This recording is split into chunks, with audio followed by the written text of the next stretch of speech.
শিবিরের সাবেক সভাপতি দেলাওয়ার হোসেন তার গরম করে তার লজ্জাস্থানে ঢুকিয়েছিল। আমি নিজের সাক্ষী, আমাকে ওই অফিসার বলছিল, সঞ্জয় দত্ত, আমারও রিমান্ডে উনি ছিল, আমারে বলছিল দেলাওয়ারকে এই করেছিলাম, ওকে আমরা ফুটবলের মতো পিটিয়েছি।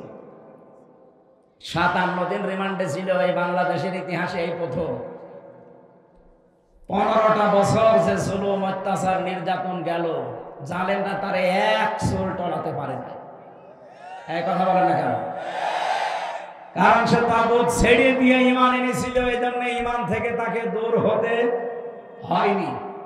যারা ঈমান এনেছে তাগুত ছেড়ে না দিয়ে নৌকা মার্কা নিয়ে দাঁড়িয়ে ঈমান এনেছিল, মাওলানা রুহুল আমিন, আমি নাম ধরে বলছি যেন আপনি চিনতে পারেন, বাইতুল মুকাররমের সাবেক খতিব। এ লোকটার ঈমান যাই ছিল এখন আর নেই। কে কথা বললেন না কেন? কারণ তাগুত ছেড়ে না দিয়ে ঈমানের দাবি করলে ঈমান টিকবে না। এ পৃথিবীর ইতিহাসে এই প্রথম যে জাতীয় মসজিদের খতিব পালিয়ে যায়। এটা প্রথম না। দুনিয়াতে আপনি শুনেছেন যে মসজিদের ইমাম পালাই? জোর করে এসেছিল কয়দিন পরে যে আমি আবার ইমামতি করব, জুতা দিয়ে পিটিয়েছিল। পরের দিন মোবাইলে স্ট্যাটাস দিয়েছে ফেসবুকে, জুতা মেরেছে কিন্তু আমার গায়ে লাগে না, আমি আর নিচে নামলাম। তাগুত ছেড়ে না দিয়ে যদি আপনি ঈমানের দাবি করেন, আপনার ঈমান টিকবে না। এই জন্য আমাদের সম্মান আল্লাহ রেখেছেন কিসের ভেতরে বলেন তো? ঈমানের ভেতরে। 2 নম্বরে ওয়াল্লাযীনা উতুল ইলমা দারাজাত, এটা বহু বছর। যারা এলেম পেয়েছে, এলেম পেলে জ্ঞান সম্মান বাড়বে না, এলেমের ওপরে আমল করা লাগবে। বাংলাদেশে তাকান, জ্ঞান কম বেশি অনেকে আমরা অর্জন করি, কিন্তু জ্ঞানের ওপরে টিকে থাকতে পারি না। এই জন্য আমাদের সম্মান আল্লাহ বাড়ায় না, আরো নিচে নামিয়ে দেয়। এই পৃথিবীতে জ্ঞানের ওপরে সবচাইতে বেশি আমল করেছিল, কাজ করেছিল জ্ঞান অনুযায়ী নবীরা। কারা? বলেন বলেন। আপনি 2 জন নবী ছাড়া বাকি কোন নবী দেখাতে পারবেন যে পৃথিবীতে তারা লাঞ্ছনা, গঞ্জনা, অপমানের শিকার হয়নি? হয়েছে। এই কারণে তারা জ্ঞানের উপরে সর্বোচ্চ আমল করেছিল। এই জন্য আল্লাহ আফসোস করেছেন তার বান্দাদের উপরে, ইয়া হাসরাতান আলাল ইবাদ মা ইয়াতিহিম মির রাসূলিন ইল্লা কানু বিহি ইস্তাহজিউন। সূরা ইয়াসিনের 30 নম্বর আয়াত। আল্লাহ বলেন, আমার আফসোস, আমার আক্ষেপ, এমন কোন নবী রাসূল দুনিয়ায় পাঠালাম না যার সাথে সমসাময়িক মানুষেরা ঠাট্টা বিদ্রূপ করে না, উপহাস করে না। বলেন তো নবীদের চরিত্র খারাপ ছিল? বলেন বলেন। একটাই কারণ, তারা তাদের জ্ঞান অনুযায়ী আমল করেছিল। এই কারণে আল্লাহ দারাজাত, দিন যত যায় নবীদের সম্মান মর্যাদা আল্লাহ বাড়াতেই থাকে। এই জন্য প্রথমে আল্লাহ আরম্ভ করেছেন আয়াতটা ইয়ারফা দিয়ে। রাফা ইয়ারফা, এটা মুজারে, বর্তমান ভবিষ্যৎ, প্রেজেন্ট ফিউচার। সুতরাং ঈমান আনার পরে যদি এলেম অনুযায়ী, জ্ঞান অনুযায়ী আপনি আমল শুরু করেন, দিন যত যাবে আপনার মর্যাদা, সম্মান আল্লাহ দুনিয়ায় বাড়াতেই থাকবে। শুধু বাড়াবে না, বাড়াতেই, আরো জোরে বলেন, বাড়াতেই থাকবে। এই জন্য যে যার যা ঈমান আছে এবং যার যা আমল আছে, ওই অনুযায়ী আল্লাহ তার সম্মান মর্যাদা যেন আরো বাড়িয়ে দেন। সকলে বলেন আমিন। সামনে বসে মুসলমান ভাইরা, পর্দার আড়ালের সম্মানিত মা এবং বোনেরা, প্রশাসনের ভাইরা, প্রাণ প্রিয় কুষ্টিয়াবাসী, আল্লাহর দরবারে শুকরিয়া জানাচ্ছি। 3 দিন 13-14 বছর পরে হলেও কোরআনের আলোচনা এখানে হচ্ছে। যারা বুঝে হোক না বুঝে হোক বন্ধ করে রেখেছিলেন, আল্লাহ যেন তাদের হেদায়েত দেন। বলেন আমিন। আগামীতে কিয়ামত পর্যন্ত কোরআনের অনুষ্ঠান, কোরআন প্রচারে, কোরআন প্রসারে, কোরআন কায়েমে কোনো বাধা আসুক, এটা আমরা আর দেখতে চাই না। এই কথা বলেন না কেন? সেই সংক্রান্ত আয়াত আজকে আমরা পড়েছি, সূরা মায়েদার 54 নম্বর আয়াত। এটাকে সামনে নিয়ে বাস্তবতার নিরিখে তাফসীর আকারে কথা বলার চেষ্টা চালাবো ইনশাআল্লাহ। আমাদের শরীরের ভেতরে 17টা জিনিস এমন আছে যা একজনের সাথে আর একজনের মিল নেই। আমার চামড়ার সাথে ষাঁড়ের চামড়া মনে হয় একরকমই দেখা যাচ্ছে, কিন্তু ষাঁড়ের চামড়া কেটে যাক, ফেটে যাক, ছিঁড়ে যাক, আমার চামড়া কেটে লাগিয়ে দেবেন, পছন্দ হবে। লাগবে তো নাই, আরো পছন্দ হবে। হ্যাঁ, ওনার শরীরে আমার শরীরে ৯,৭৬৮ প্রকার চামড়া আছে। যে কোনো চামড়া আপনি লাগিয়ে দেবেন, কেটে ভালো হয়ে যাবে। এটার দ্বারা এটাই বোঝাতে চেয়েছেন, আমি হাদিসের ব্যাখ্যা বলছি। আল্লাহ রাব্বুল আলামিনের আয়াত হচ্ছে ওয়ালা তাজিরু ওয়াজিরাতু বিজরা উখরা, কিয়ামতে কেউ কারো বোঝা বহন করবে না। এই আয়াতের ব্যাখ্যায় একটা হাদিস এসেছে, এটা তাফসিরে হাক্কানিতে আছে। মুহাদ্দিসিন ইকরাম ব্যাখ্যায় লিখেছেন যে আমার চামড়া ওনার সাথে মেলে না, পছন্দ ধরে লাগিয়ে দিলে কিয়ামতের দিন উনি আমার পাপের বোঝা বহন করে নিয়ে বেড়াবে। এই কথা আমাকে উনি শোনায়। ওই কথা আমি শুনি আর বিশ্বাস করে বসে আছে যে না, চিন্তা নেই, বাবা আছে। উনি একটা ভণ্ড আর এটা একটা পাগল। এক কথা বলেন না কেন? এরকম বহু ভণ্ড দেশে নেই। কারো উপরে ভরসা করা যাবে না, নিজের কাজের উপরে ভরসা করে থাকা লাগবে। যতটুকু কাজ কারবার করেন ওইটার উপরে ডিপেন্ডেন্ট হবেন, কারো উপরে ভরসা করে কোনো লাভ নেই। কি কথা বলবেন না কেন? আয়াতের ব্যাখ্যা এসেছে সন্তান তার মায়ের কাছে 500 বছর পড়ে থাকবে পা ধরে, 500 বছর, একটা নেকির কারণে।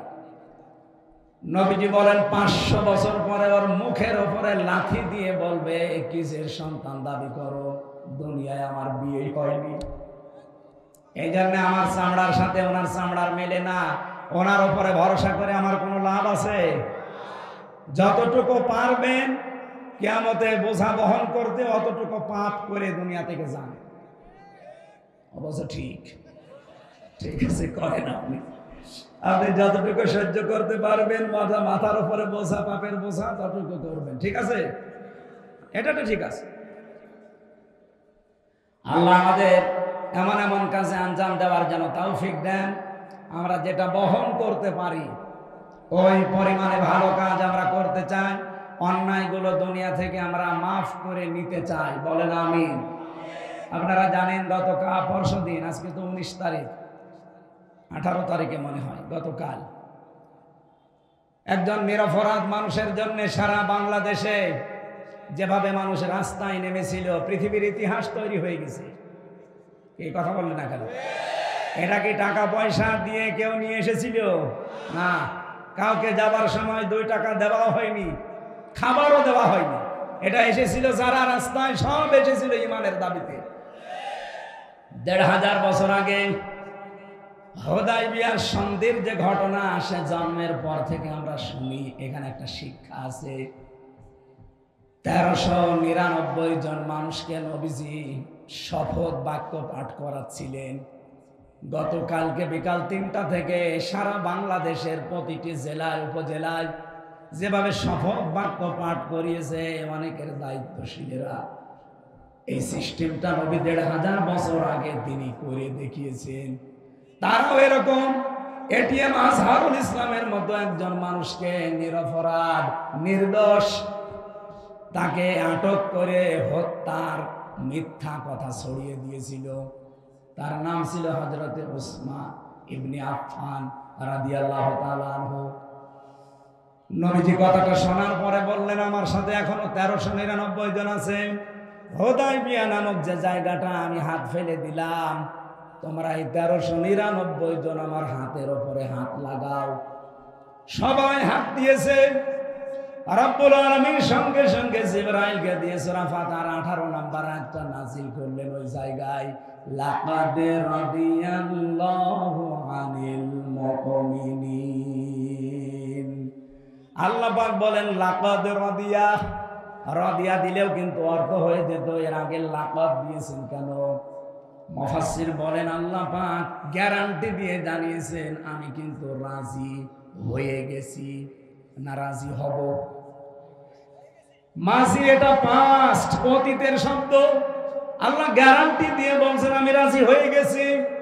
আনিল মুমিনিনা, এই যে মুমিনদের উপরে, ইদি ইউবাইউনাকা, যে মানুষগুলো আপনার হাতের উপরে হাত দিয়ে আজ বায়াত নিচ্ছে, শপথ পাঠ করছে, তাহতা শাজারাতি, এই গাছের নিচে। ও গাছটা এখন হয়তো আর নেই, তার চারা থাকতে পারে। ওই সময় বাবলা গাছ একটা ছিল, এটা ইবনে কাসিরের বর্ণনা। মুফাসসির বলেন যখন 1399 জন দুইটা ফরজ লঙ্ঘন করে একটা নিরপরাধ মানুষের মুক্তির জন্য প্রতিশোধ নেওয়ার জন্য তারা হাতের উপরে হাত দিয়েছিল, একটা রোজা ভেঙে ফেলেছে আর একটা হজের ইহরাম খুলে ফেলেছে। নবীজি বলেন পরে রোজা রেখে দেব, পরে হজ আবার করব, কিন্তু ওরা বিনা কারণে নির্দোষ একটা মানুষকে মেরে ফেললো, আর আমরা বসে বসে দেখবো না? হজও থাক রোজাও থাক, আগে ওসমান হত্যার প্রতিশোধ না নিয়ে কেউ মদিনায় ফেরত যাব না। হাত দাও হাতে। যখনই তারা হাত দিয়েছে, আল্লাহ বলেন ফাআলিমা মা ফি কুলুবিহিম, তারা কিন্তু লোক দেখানোর জন্য হাত দেয়নি, তাদের মনের অবস্থা অন্তরে কি আছে ওটা আমি আল্লাহ জানি। গতকাল সারা বাংলাদেশে এই নির্দোষ নিরপরাধ আজহারুল ইসলামের জন্য যারাই মুক্তির শপথ নিয়েছে, যারাই হাতে হাত দিয়ে শপথ বাক্য পাঠ করেছে মুক্তি দেওয়া লাগবে, তাদের মনের খবর আল্লাহ জানে। আরো জোরে বলেন। আল্লাহ পাক বলেন আমি দুইটা জিনিস তাদেরকে দিয়েছি, ফানজালাস সাকিনাতা আলাইহিম, তাদের উপর আমার প্রশান্তি নাজিল করেছি। আপনি কালকে সারা দেশের দৃশ্য দেখেন, প্রশান্তি আল্লাহ নাজিল না করলে এই দৃশ্য তৈরি হওয়া সম্ভব না। কত মানুষ এরকম অনুষ্ঠান করতে গেলে হাজার হাজার কোটি টাকা খরচ করে পারত না। আজকেও সারা বাংলাদেশে একটা দলের অনুষ্ঠান হচ্ছে। আমি আসার সময় কয়েকজনকে জিজ্ঞাসা করছিলাম, দিনের বেলা একটা অনুষ্ঠানে যাচ্ছিলাম, ওখানে যাওয়ার সময় একটা লোককে বললাম যে ভাই আপনারা এসেছেন আল্লাহর জন্য? বলে কিসের হুজুর? আল্লাহর জন্য 300 টাকা পেয়েছি। কত? 300 টাকা দিয়ে যার এক বেলা খাবার, এই জন্য চিল্লাপাল্লা করছি। এরপরেও কত মানুষকে পাওয়া যাচ্ছে না, অথচ গতকালের দৃশ্যে 300 না 3 টাকাও কাউকে দেওয়া হয়নি। বাড়িতে যাওয়ার সময় অনেকে ফানজালাস সাকিনাতা আলাইহিম, মনে একটা প্রশান্তি নিয়ে বাড়ি গেছে। আল্লাহ বলেন ওয়াসাবাহুম ফাতাহান করিবা, 3 নম্বরে আমি আল্লাহ তাদেরকে একটা নিকটবর্তী বিজয়ের সুসংবাদ দান করছি। এই আয়াতটা পড়ার পরে ব্যাখ্যা দেখার পরে আমার মনে হচ্ছে ওই সময় 1500 বছর আগে কাফেররা এ ঘোষণা যেই শুনেছে যে মুহাম্মাদুর রাসূলুল্লাহ সাল্লাল্লাহু আলাইহি সাল্লাম 1399 জনকে হাতে হাত দিয়ে শপথ বাক্য পাঠ করাচ্ছে, ওরা ভয় পেয়ে ওসমানকে ছেড়ে দিয়েছে।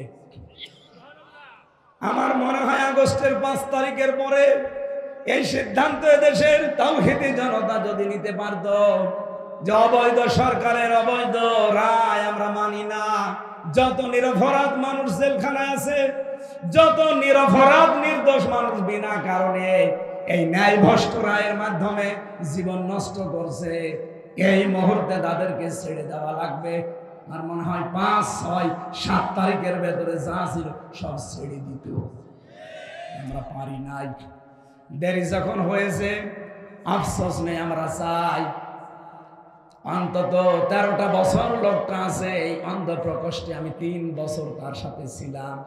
মানবতার জন্য লোকটার যে দরদ, ইসলামের জন্য আল্লাহর উপরে যে ভরসা তার আমি দেখেছি। এরকম মানুষকে মিথ্যা সাক্ষীর মাধ্যমে একজন মানুষের হিংসার বশবর্তী হয়ে তাকে জীবনটা নষ্ট করা আর ঠিক হবে না। বলেন বলেন। দায়িত্বে যিনি আছেন 2 জন নবীর নাম তার ডক্টর মোহাম্মদ ইউনুস, একটা মোহাম্মদ আর একটা 2 নবীর নাম নিয়েছেন আপনি। আশা করব এই দেশের মানুষের মনের কথাগুলো বুঝবেন। আল্লাহ বলেন ফাআলিমা মা ফি কুলুবিহিম, আমি কিন্তু জানি যে ওদের মনে এই কথা আছে কিনা। 1399 জন যখন হাতে হাত দিয়ে বাক্য পাঠ করছিল, এটা শুধু মুখের কথা না, এটা তাদের মনের কথা।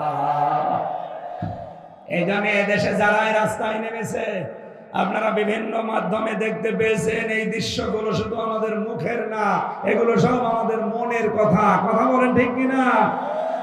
সুতরাং ওই সময় নবীজি বাম হাতটা উপরে তুলে দিলেন।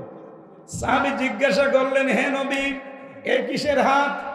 আমরা তো সবাই ডান হাত দিয়েছি, নবীজি বলেন ডান হাত তো আমিও দিয়েছি।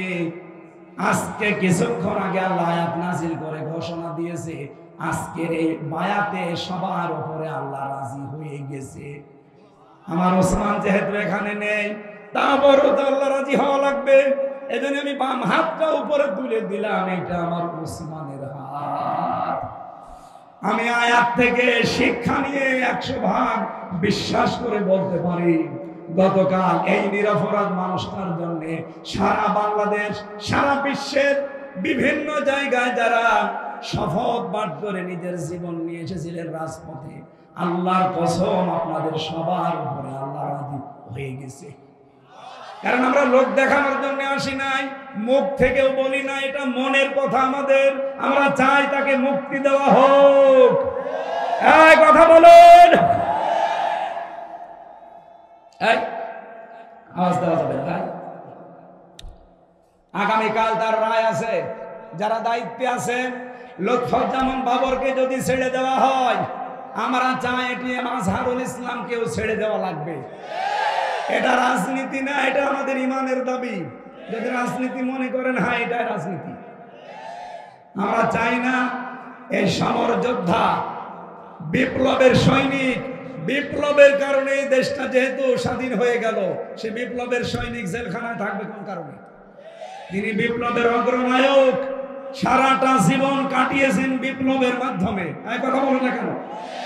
বিপ্লবের এই সূর্য সন্তান যদি জেলে থাকে, তাহলে বিপ্লব দরকার কি?